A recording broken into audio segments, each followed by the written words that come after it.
Good evening, and welcome to everyone to our explorations in Savitri on this New Year's Eve, 2017. As always, with our brother Alok, Namaste. We wish you a new year filled with peace and joy, inner progress, light, and the blessings always of Sri Aurobindo and Mother. Today we see a world in travail, an earth in crisis, rampant pollution, denudation of our forests. In the Amazon, thousands of trees cut in one day, and it's known as the lungs of the world.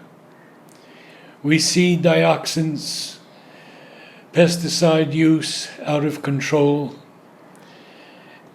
thinning of the ozone layer. Where does it end? It looks very bleak. And this is why I want to read you Mother's explanation of the New Year message of January 1958. Mother writes, "In the course of one of our classes, I spoke of the limitless abundance of nature, the inexhaustible creatrix, who takes the multitude of forms and mixes them together, separates them again, and remolds them, unmakes and destroys them, to move on to ever new combinations. It is a huge cauldron." I said, "She stirs things inside and brings out something. It's no good, she throws it in again and takes something else. One or two forms or 100 have no importance for her. There are thousands and thousands of forms. And then as for years, 100 years, 1,000, millions of years, it is of no importance. You have eternity before you. It is quite obvious that nature enjoys all this, and that she is not in a hurry. If she is told to rush rapidly through and finish this or that part of her work quickly, the reply is always the same. But why should I do so? Why? Doesn't it amuse you?" The evening I told you about these things, I identified myself totally with nature. I joined in her game, and this movement of identification provoked a response, a sort of new intimacy between nature and myself, a long movement of growing closeness, which culminated in an experience which came on the 8th of November. Suddenly, nature understood. She understood that this new consciousness, which has just been born, does not seek to reject her, but wants to embrace her entirely. She understood that this new spirituality does not turn away from life, does not recoil in fear before the formidable amplitude of her movement, but wants, on the contrary, to integrate all its facets. She understood that the supramental consciousness is here not to diminish, but to complete her. Then from the supreme reality came this order: "Awake, O nature, to the joy of collaboration." And the whole of nature suddenly rushed forward in a great surge of joy, saying, "I accept. I shall collaborate." At the same time, there came a calm, an absolute tranquility, so that the bodily vessel could receive and contain, without breaking, without losing anything, the mighty flood of this joy of nature, which rushed forward as in a movement of gratitude. She accepted. She saw with all eternity before her that this supramental consciousness was going to fulfill her more perfectly, give a still greater strength to her movement, a greater amplitude, more possibilities to her play. And suddenly I heard, as if they came from all the corners of the earth, those great notes one sometimes hears in the subtle physical, a little like those of Beethoven's concerto in D major, which come in moments of great progress, as though 50 orchestras had burst forth all in unison, without a single false note, to express the joy of this new communion between nature and spirit, the meeting of old friends who come together again after having been separated for so long. Then these words came, O nature, material mother, thou hast said that thou wilt collaborate, and there is no limit to the splendor of this collaboration. And the radiant felicity of this splendor was sensed in perfect peace. It's very beautiful, very powerful. There's a little background to this and a foreground. So the background of New Year messages, or rather New Year celebrations in the ashram, it started in 1927, soon after the ashram was formally, if you may use the word, was created. So first time it was 31st December 1927, when at midnight, as the clock struck 12, mother's music ushered the new year. There was no message at that point of time. And then from 1933, the messages, she started giving messages. And these messages would sometimes be prophetic about what is going to come, sometimes a difficulty, sometimes very concretely she is indicating what attitude we should take. For example, in 1955, you have the message. Yeah, I think And so. I'm sure it must be there. No human will can finally prevail against the divine's will. Let us put ourselves deliberately and exclusively on the side of the divine, and the victory is ultimately certain. And she even said 14 months in a conversation that 14 months are going to be very difficult for everyone. So if you see from 1st January 1955, 14 months, it's exactly Sacramental Manifestation, which took place 14 months later on. Yeah. So, and many of them she has explained, like men, countries, continents, the choice is imperative, truth or the abyss. So she says that abyss is lust for power and greed for money. And she said the whole world seems to be reeling under that. So there is, these messages were an indication. So it continued from 1933 onwards. Then, if I am not mistaken, 1933 was also the year, or maybe it is 37, when she actually, instead of the midnight, it started, morning meditation started. For some time it was 31st of December night that the new year was ushered in, and then it started from 1st of January, early morning 6 o'clock, when mother would greet Bonani to everyone, and then, the music would flow. In 65, she speaks about Sunil Das music. And she says it's wonderful. I have been wanting this kind of music, and it's a music which is coming from the high spheres. And since then you will see that in the actual recordings, it's Sunil Das music with certain hymns which used to be there as part of the morning meditation. Until 94 we have Sunil Das music. Subsequently, after his passing, I think now they probably play the recordings.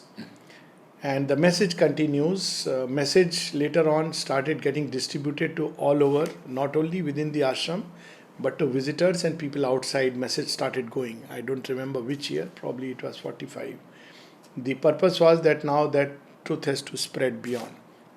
So in the course of this journey, soon after the supramental manifestation, within 2 years, because supramental manifestation has taken place, but if material nature does not accept it, and what do?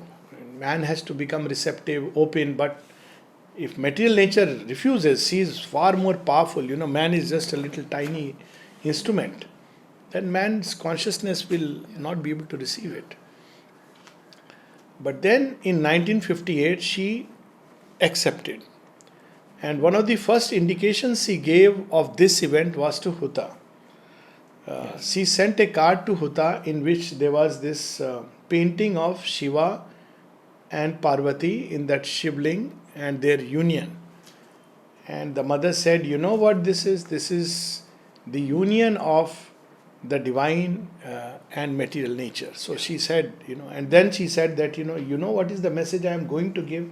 So this what is going to be realized. It has been foreseen, and then she gives this message, and then she says, don't tell it to anyone. I am going to give this message, because this experience is on 8th November. Yes. 1957, and the message is 1st January 1958. Then people asked after the message that, Mother, what does it mean? She says, don't think that your difficulty suddenly will vanish. It doesn't work like that. So what it means is that nature has accepted, material nature, mind you, material nature has accepted to incorporate this new substance into her being. Which means that in all creation, wherever material nature is there, and it's everywhere, our very body is formed with material nature, something of this new substance will automatically go inside. And I am fond of using this word, that it's like a new chip which has been introduced into material nature, the supramental chip. So very clandestinely, the divine has done the divine surgery, and all children who are born after that, and sometimes, people start saying, oh, you are born after that, I was born before. It doesn't matter, because we all will be born, it's not the end of the story. But by the very fact of taking birth, this chip gets activated, it's there, it's part of the material nature. And I'm sure it's working inside even to alter DNA, to alter heredity, bondages, which we do not know. It's working in ways beyond our comprehension. Mother spoke about the diseases. Yeah, diseases, so many things. So already we see that, scientists are now trying to find the molecular basis and alter it. So this chip is working, and it's very evident. Similarity between the physical physiognomy of man and woman, she said, it's a part of the supramental action. How is the supramental action taking place in the bodies? It's taking place because this new substance is there. So nature is striving to create a new being, which will be what has been foreseen as the supramental body. Similarly, we see a change of seasons. Now people use the word global warming and everything, but even this is game plan. See, as you were pointing out, pollution and all these things. One way to look at it is, as you said, it's, people feel it's very dismal. But I have a slightly humorous side to it.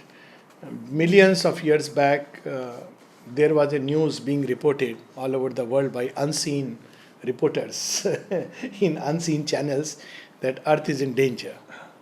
Why Earth is in danger? Plants are producing too much oxygen, and they don't have enough carbon dioxide to survive, and very soon the plant species will be wiped out. So everybody, all the plant spirits were sitting, the gnomes and all these, they are spirit of plants. What do? They have a conference. All of them are trying their intelligence, whatever limited intelligence is in everyone. What do? We are the ones who are destroying ourselves by too much oxygen, but we need it because we have to breathe in carbon dioxide, we have to breathe out oxygen. What do? It's beyond us. So, it's given up. Earth is going to die. But God had another plan. And The automobile. No, that comes much later. God created a species which will breathe in oxygen and give out carbon dioxide and reset a balance. So I have a sneaky feeling that all this ozone layer being disrupted and all this, maybe I am an incorrigible optimist, but I have absolute trust in grace that it knows its ways, that maybe all this that is happening, on one side things which are really like ozone layer being depleted. Now I won't be surprised if the radiation which is now coming and affecting the human body, and with its offshoot of cancers, which is what people are scared of, is also triggering certain mechanisms, certain processes within the human body which are needed for transmutation. And I feel that exactly. yes, and it may not be Yes, necessary to go yes. into details, but there are indications in Sri Aurobindo's letters. When Nirodha asks him, for example, that will the new body will have something like a radiation substance Yeah. which contains in it radiation, Sri Aurobindo says, well, it's possible, everything is possible, but why think about it now? Something to that effect. Meaning thereby that is possible. So maybe, we know, for example, that the cells and the genetic material mutates when there is radiation. This knowledge we have. But obviously we don't like it because this mutation means cancer.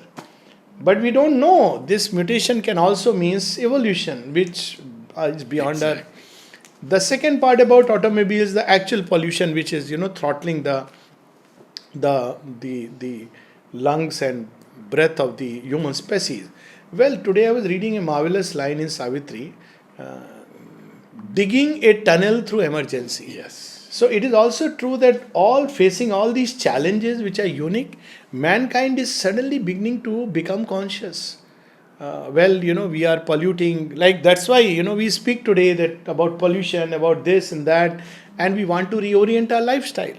So even that, so both these things are working because to ultimately help mankind evolve, because material nature has accepted this new substance. Exactly. So children will change, will grow more conscious, and through ways and means beyond a reckoning, the new consciousness is working. And for a long time in the ashram, just a small little story, mother had given people work to count the flowers and Yes. the leaves, and people Especially know about transformation flowers. Yes, and people know about the balcony darshan, but there used to be several darshans of the mother, and people would rush from one darshan to another. For example, there was something called as vegetable darshan. There was another called flower darshan. And somebody, human mind with its limited, oh, what is all this? It's a cult. No. When people were counting, they, after all, you are counting mechanically. So they asked mother, what is there? I mean, there is plenty. I mean, why do you ask us to count? She said, it's my account with material nature. It's a promise. I want to see whether she is keeping her promise or not. I want to see whether she is just trying to fool or actually. And that is a time when things came in abundance. Yes. And then you see all the experiment, divine love, suddenly coming, she is planted like this. Many of the plants which are not seasonal to Pondicherry and they don't grow in certain seasons have grown up here.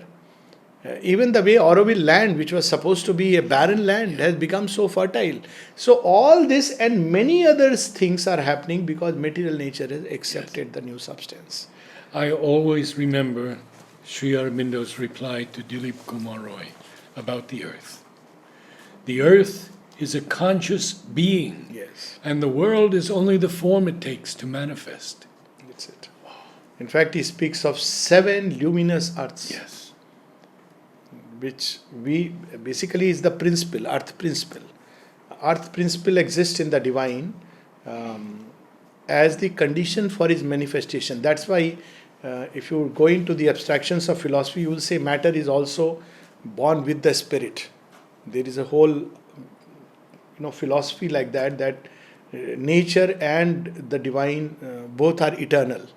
Of course, in the highest sense, there is nothing else but the divine. Right. But both the spirit and matter both are eternal, because the moment spirit, the conditions for manifestation have to take place with matter. But that matter is not this matter as we understand it. It's a matter which has just the spirit has slightly condensed itself and become matter.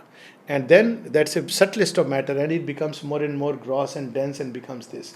And that also reminds me of another thing. Last time we touched, I think, last time or maybe 17th November, that about the mothers and Sri Aurobindo's supramental bodies.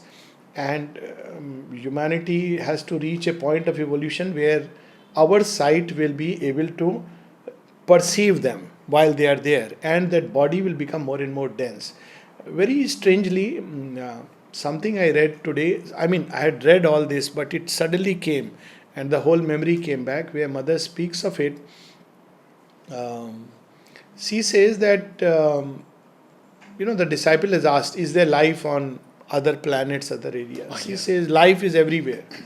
And she says, but it is made of a matter which is has a different density than our matter. And that is why our senses cannot experience that matter, because the density is different. She doesn't use the word subtle matter. No. She doesn't say I'm talking about subtle physical beings. She speaks about beings which are material beings, but made of a different density of matter. Now, maybe today when we talk about dark matter and antimatter and all these things in the universe, maybe there is a different organization of matter right here in the material world, not in the subtle physical, which we are not able to see at this point, because our senses have been trained over millenniums to perceive only a certain type of density of matter. And we know it, like sounds, we know very well that after all, the ears can hear only between a certain limited range of frequency. The eyes can see within a certain limited range. So even at the material level, there is a lot more that is happening, much more that is happening which we cannot see. Lot more that is happening which I cannot hear. And one of the things that will happen with the supramental manifestation is that we will be able to experience all that which is yet hidden. Hidden not in subtle worlds. I am speaking just of material world. Aurobindo speaks of that the sight perceiving this truth, and the ears, truth hearing, truth seeing, even in the most physical world, which we are not able to experience. It's a terrible limitation. So all this is going to open up with the new consciousness. And I think children who are born nowadays, mother spoke of child prodigies and with exceptional faculties. At least whenever I watch some of these dance shows, Indian television, I'm sure it's happening in America and other places. I am amazed, really amazed. I mean, 4-year-old child, 5-year-old child. I mean, what people with great practice find it difficult to do it, they do it impromptu. This is not normal. I mean, it's like evolution has entered into an exponentially phase of, like a geometrical progression. It's leaping, leaping, leaping. I saw an 8-year-old boy conducting an orchestra. Yes. Absolutely perfect beat and everything. It's just amazing. And then in another YouTube thing, he's playing the violin perfectly. And mother spoke of this. She spoke of the child prodigies. Yes. After this event. There are at least, after this event, Yes. at least twice she speaks of the child prodigies. And she says, this is an indication. She speaks about madness and she says, this is an indication. Because the norms are breaking. After all, people are beginning to experience. After this, people wanted to have psychedelic experiences because suddenly, they could sense there are other dimensions and they wanted to experience it. So many things are happening where, she has always said, let me make it very clear that mother has always said this is not the right way to experience the hidden realities, because you are projected into the lower vital worlds. So we must mention, otherwise, somebody would think that mother, she could see the divine power working behind everything. And we are so blind that we see, a blank even where divine power is obviously working. That is the difference between the human vision and the divine vision. In the mid-70s, Mary Helen had a vision of the supramental world. And she wrote it to Madhav Pandit. And he said, your vision is absolutely correct. And she said she saw Sri Aurobindo in a small body. And Madhav said, well, that's because his stature is still growing in the supramental consciousness. Yes. And we will see it. Yes. So, these are indications that the supramental body is still there. It's there very much. Not the supramental body in the supramental world, but the supramentalized physical body. Yes. So, many such things. So we should always greet the new year with, in any case, we should greet every day with hope, full of hope and trust. And I have very simple logic to it always. That's what, whenever somebody says, I say, if there is no divine, why worry? If there is divine, why worry? If there is no divine, there is nothing to worry. Because dust unto dust, into dust it lies. If there is divine, why worry? He knows it very well. He knows all our stupidities, our follies, our stumbles, and uses even our ignorance for his purposes. That's why, Divine is not somebody who is just using the wisdom. He is using even our ignorance, even our capacity to destroy things. Ultimately, it's all from every side surrounded by the divine and pushed by the divine. And last time I think you spoke about the apocalyptic vision, where large masses of mankind may end into a self-destructive mode because it may be necessary as a process. So we are very attached to limited forms and limited periods of time. So we are always, we are become very sentimental about these things. But the divine vision leaps across centuries. And I think with this background, we can read page 704, 705.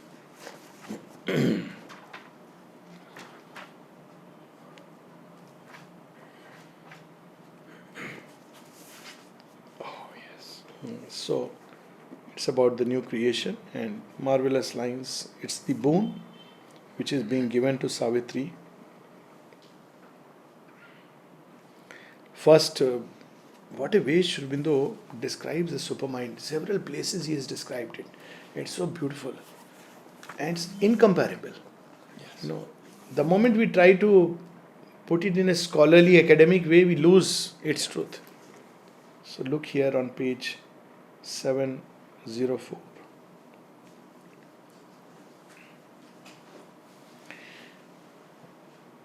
Mind is not all his tireless climb can reach. There is a fire on the apex of the worlds. There is a house of the eternal's light. There is an infinite truth and absolute power. Yeah. There it is. Supermind being there means absolute certainty. It takes into account all the possibilities and uses them. This also Mother said. When people asked her about the Third World War, she said that now that the supermind is there, Yes. it will use everything, whatever happens, all of it to hasten the manifestation upon earth, divine manifestation. So she made it very clear that we should not even think negatively in that direction because it will just be unhappy unnecessarily. The Spirit's mightiness shall cast off its mask. It may well be the casting off of the mask. Amen. Its greatness shall be felt shaping the world's course. It shall be seen in its own veilless beams, a star rising from the inconscious night, a sun climbing to supernature's peak. Now comes very interesting passage. Yes. Because when we share these thoughts, sometimes people say, oh, that means we shouldn't worry. War is taking place, humanity is going down the drain, pollution. So you think we shouldn't worry? Each one must do what one is deeply inspired to do. Yes. We have been called for yoga. We would do best to stick to yoga. If we were meant to be activists, we would be inspired to be an activist. Yes. So, if one feels and believes that one has to be an activist, fine, it's perfectly fine, nothing wrong with that. But if one is turned towards yoga, then that is the best service he can do to the cause of the truth. Anil Baran's case, Aurobindo had told him not to not to abandon his seat. Yeah. And look what happened, because he read about Hindu-Muslim unity and Aurobindo's message. He just went away just to create unity because he was driven by the sense of idealism and activism that, oh, I am doing Aurobindo's work. And eventually it was a miserable thing to happen. So, it's not about preaching to others. If I am drawn to activism and if I think it's an ignorant thing, mental idealism is an ignorant thing. But if one is drawn, if one is in that state, fine. But those who have been called to yoga have to be faithful to the yoga.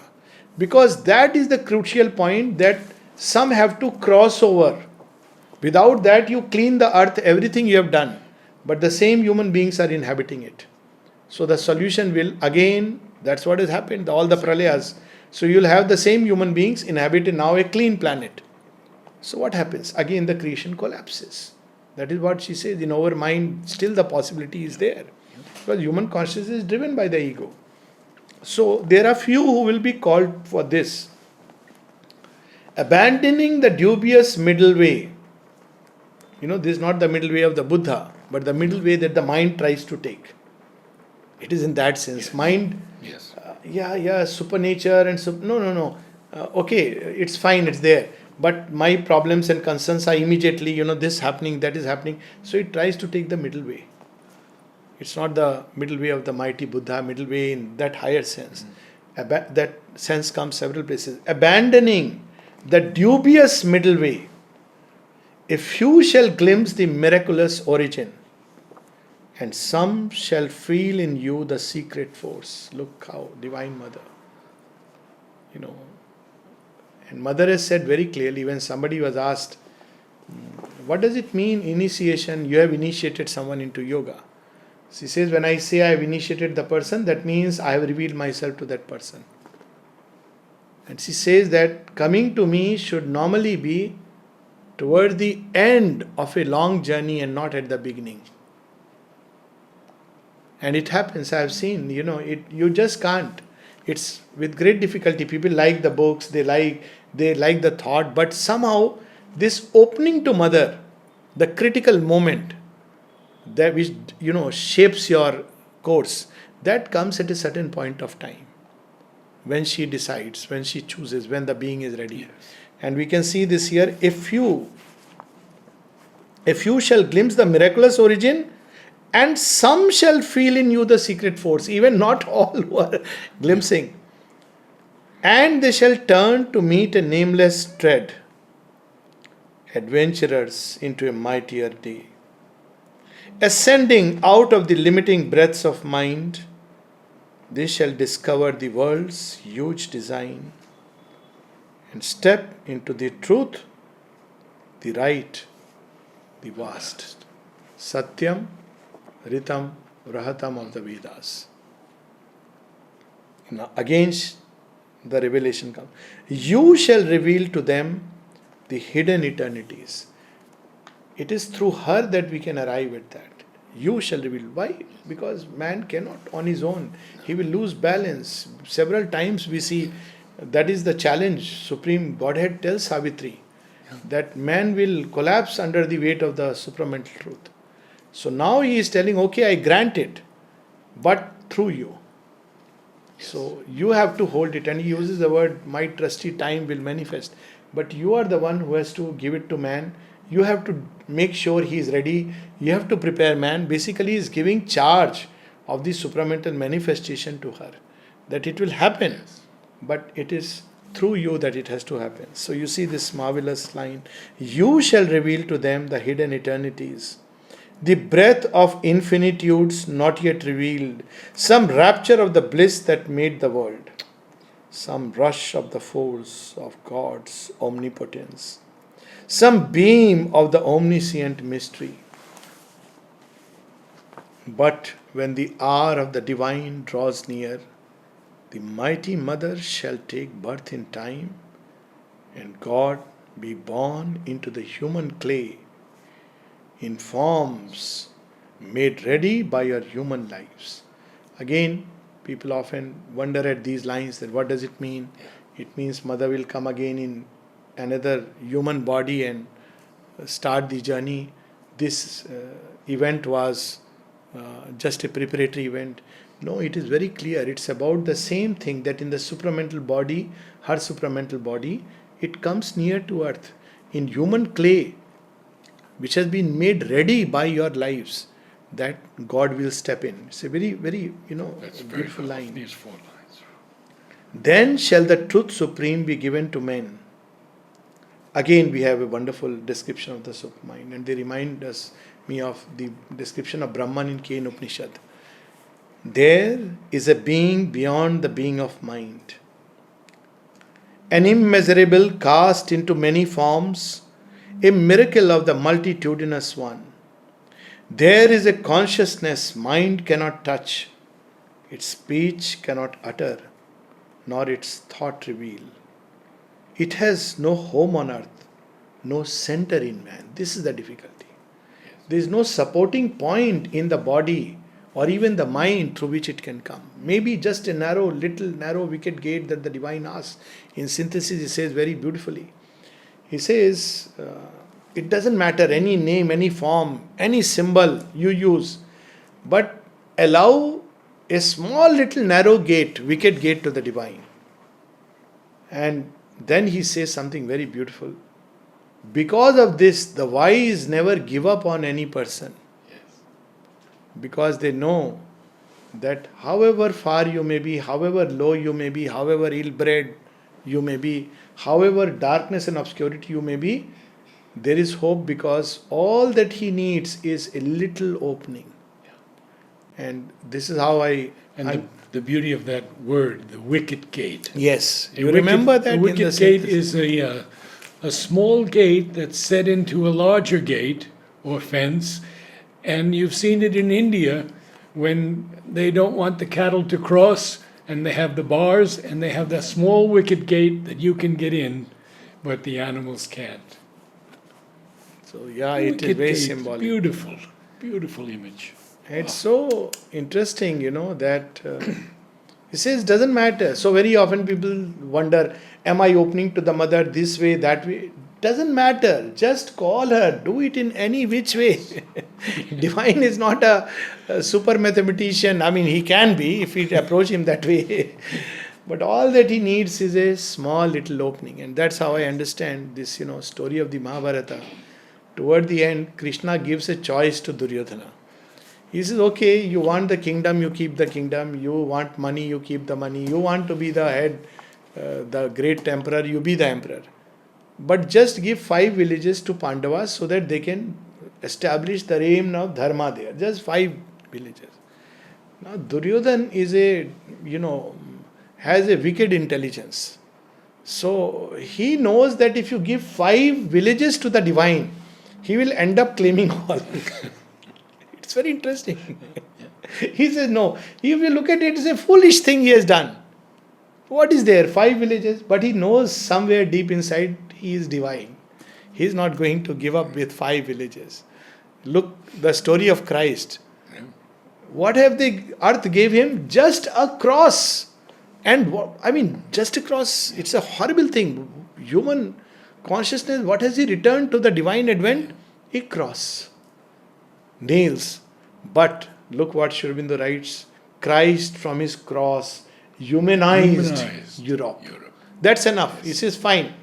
You give me the cross, I'll turn cross into a symbol of divinity. And human beings holding the cross in their hands will cross many despairing nights. So, all that he needs is a small opening. But time to time, these divine advents have come. But center in man, that's what they need. In the body, in the brain. Some foothold in matter. Inner consciousness foothold has been there. But the outer being. So he is reminding us, it has no center in man, no home on earth, yet is the source of all things thought and done, the fount of the creation and its works. It is the origin of all truth here, the sun orb of mind's fragmentary rays.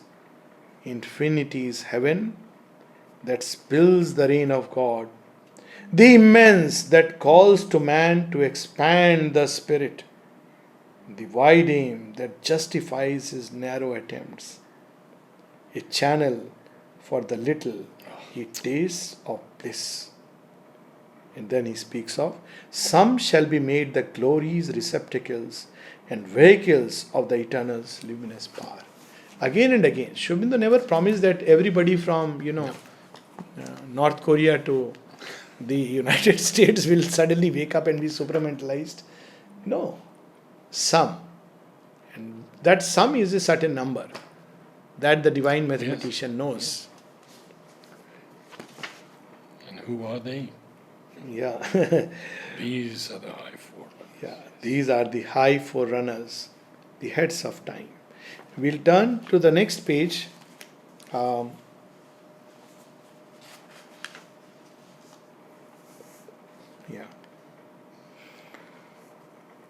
All Then shall change a magic order come. But before that, what is the sign, the indication?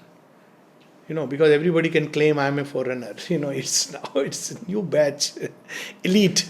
So people in ashram began to feel that they are elite.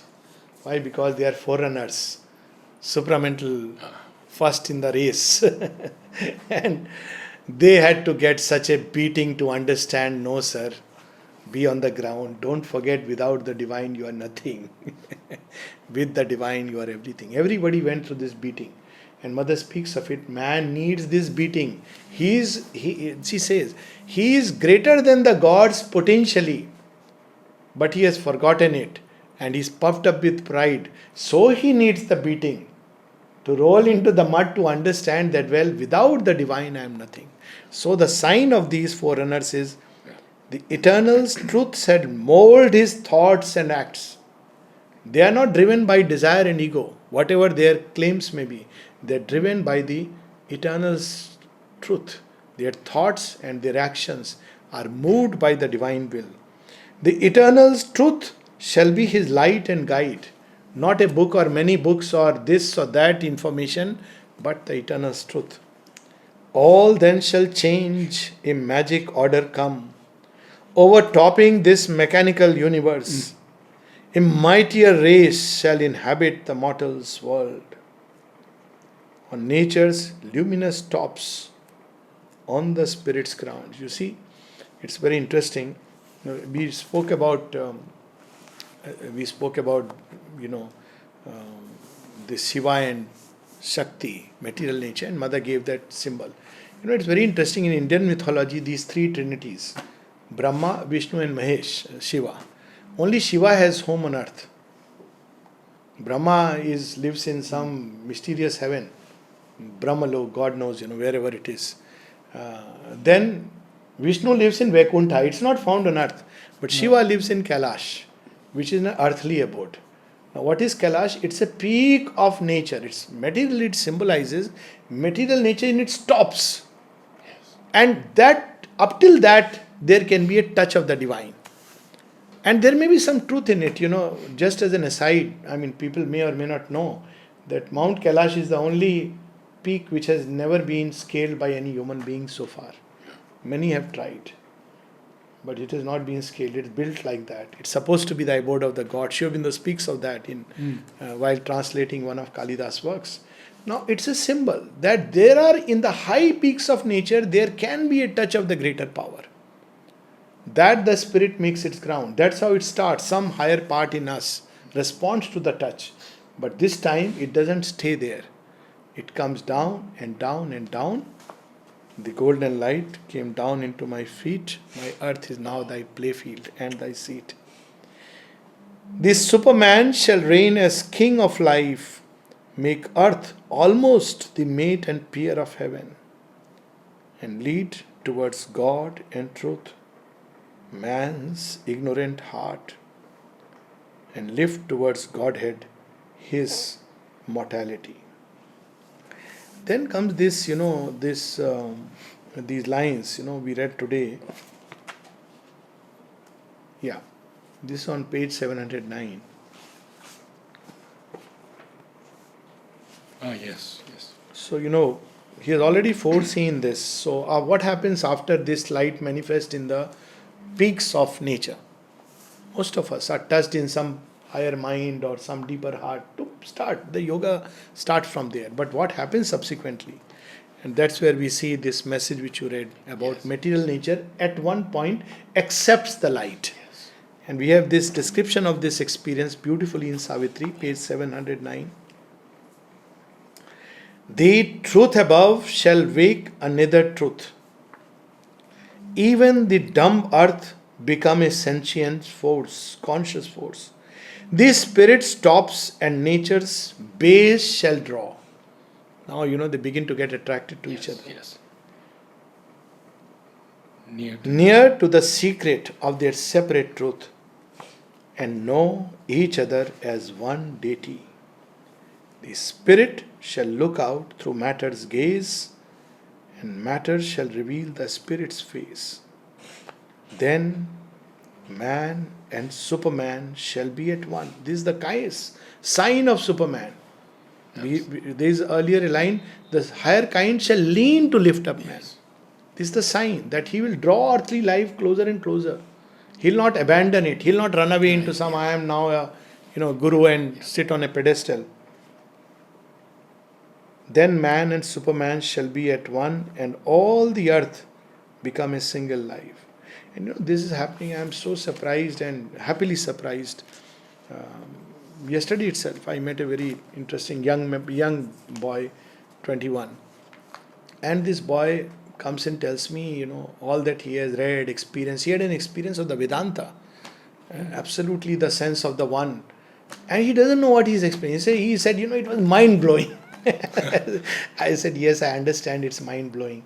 And then he said, but it's true, isn't it, that there are no measures of the mind? I said, yes, that is true, but you must. I was cautioning. Then he says, but I want something more. What after this?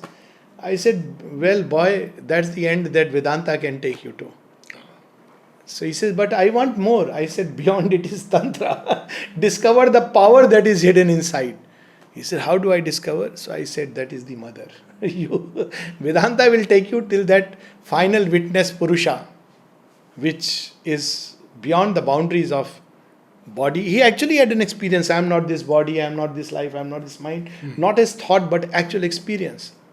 And he said, I was just a witness. Nothing else existed and everything. I said, yeah. He said, but what next? So I said, next is Divine Mother beyond Vedanta and beyond Tantra also, because Tantra also conventionally, though it accepts in principle, the power operates in nature. So Aurobindo gives reference to that the power which is concealed in nature will spring out. So Tantra knows this truth, but Aurobindo brings it to its completeness. And then we can... Want to end? You want to read something? Yes, I was turning to page 710 so that we can finish with these wonderful lines which complement what we just read. Once material nature accepts it, I think Mother has mentioned that the possibilities are limitless. Yes. So what are the possibilities? Look here. These separate selves the spirit's oneness feel. Page 710. These separate selves is not just human beings, the members of constituent elements of our totality. Mind, life, body, and of course, these senses of heavenly sense grow capable. The flesh and nerves of a strange ethereal joy and mortal bodies of immortality. Again, he's not saying you'll discover the consciousness of immortality inside. Mortal bodies, you'll forget to die. This, I think the other day we were discussing, Dr. Mandeep and myself, that, this is a strange phenomena in ashram. Sometimes you just wonder what is happening. I'm sure this happens to her children at some point. As if, people go into strange states, serious states on the verge of death. And what happens? So some people think they are clinging to life. But it may well be the body has forgotten to die. It just doesn't die. And we have seen now a number of instances. Actually, we could publish papers, but we don't intend to, because that's not what we are here for. But it's a very interesting observation. And the body is going on, bouncing back, then going on. It's strange. You can't understand and explain it on the basis of conventional medicine. In real good ICU settings, people may not be able to make it, and here we have a very ordinary baseline setting. And we are all very ordinary doctors to make sure. But neither the patient nor the matrix is ordinary. It's extraordinary. It's suffused with her grace. And what marvels. And we see it again and again. I see it so often. Yes. And now I am glad that, he shares my experience. That's why people don't understand. Today they have put that silly notice, some healer has come, healing through grace, healing beyond boundaries. Oh, I saw that notice. I spoke to the lady, it's all so nonsense, and I have no reservations making it very evident. But anyways, they'll heal. So, but when they came, I said, I have one issue, objection. I said, we are here opening only to Mother and her grace. We don't believe in intermediaries, in priests and pandas, who will become intermediaries between Mother's force and us. Grace doesn't need intermediaries. Grace is grace, and we are so privileged to be directly open. Now, after this exceptional privilege, why do you want to go to an intermediary? And if at all, 99% Mother has said they bring nothing but the vital force, nothing else. And that's religion. That's religion. And worse, because it's religion, at least by belief you can open. But this is an occult play of energies. We don't know what kind of energies. And we have such a privilege of being directly open to grace. Why would somebody want to, go through this process? But there are. So, so he is promising us that, if we proceed along, this what will happen.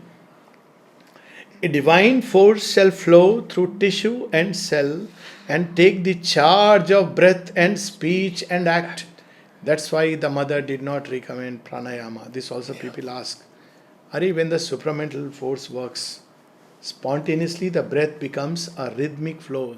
She's been described, and in agenda she says, yes, the breath. Yes. Sri Aurobindo's poem Transformation starts with this. My breath has become a subtle stream, rhythmic stream. Yeah. It's a spontaneous pranayam. And initially the heart will beat fast. All this will happen because it's not able to accept the force, but slowly, instantly it puts the breath into a different rhythm. So it will take charge of breath and speech and act, and all the thoughts shall be a glow of suns, and every feeling a celestial thrill. Often a lustrous inner dawn shall come, lighting the chambers of the slumbering mind. A sudden bliss shall run through every limb, and nature with a mightier presence fills. This is what we read today. Thus shall the earth open to divinity, and common natures feel the wide uplift. Illumine common acts with the Spirit's ray, and meet the deity in common things. Some of the happiest people I see here are in the dining room. And when I came here, intellectual arrogance. I was invited once to Aurobindo to give a talk. So along with me there were some other friends, intellectual friends traveling. And they were very, oh, you have come. I was a newcomer. So what are you planning? I said, I don't know. I'll go and ask Chitradi wherever she sends me. Then a couple of them laughed. She will send you to dining room. As if going to dining room is something like low. But some of the happiest people I see are in the dining room. Strangely open. As if they understand the yoga in their bones. Yes. That was my first training ground, incidentally. I used to come for 15 days, 20 days and take up work in dining room washing section. So once I picked up the plates, and then the man next to me said, no, you are doing it the wrong way. And my doctor's pride was instantly hurt. He will teach me. No, not that bad. But I said, oh, he said, no, you keep it back. So I put it back. Then in his own way, he taught me how to lift up the plate. It starts from there. We think it's the end product. And then I realized how much of yoga you can do just by this act. Yes. See, meet the deity in common things. I have a wonderful story about Huta. She was drying spoons. Yes. And another fellow was drying plates. And Huta said, I want to do plates. And he said, well, you see, you could do plates, but I'm not in the right consciousness when I do spoons. Yes. See, one of the persons, we often think about these great luminaries who have written books and who are famous. But there are many persons in ashram who have realized wonderful things. One of them, his name was Bihari, and he predicted his own time of death and told his friend and gave away everything. He knew when he is going to leave the body, consciously left the body. About him, Mother said something remarkable. When someone complained that he doesn't come for darshans, Mother said it's not needed. He is always conscious of me within him, and he is always living within me. Now this person, you know what work he was doing? He was doing banana service. That means cleaning the bananas and just putting them in the paper, in that Fruit room. fruit room. I mean, what a wonderful thing. Meet the deity in common Common things. We don't have to do big things, and that is not the sign. The sign is how much we are open to the new consciousness and to her grace. That's what matters. So he has made it sure toward the end of Savitri. Don't think that you will be in contact only while doing some extraordinary things. Often that time you are likely to be in contact with your ego. But when you are doing common things, you are on ground earth. Sri Aurobindo's aphorism, two things which are perfectly pleasing to God in his servant. One who sweeps his temple floors in silent adoration. Yes. And the other who fights the great battle, divine battle, for the divine consummation of humanity. And both for the divine are wonderful. So last 4 lines and we will stop.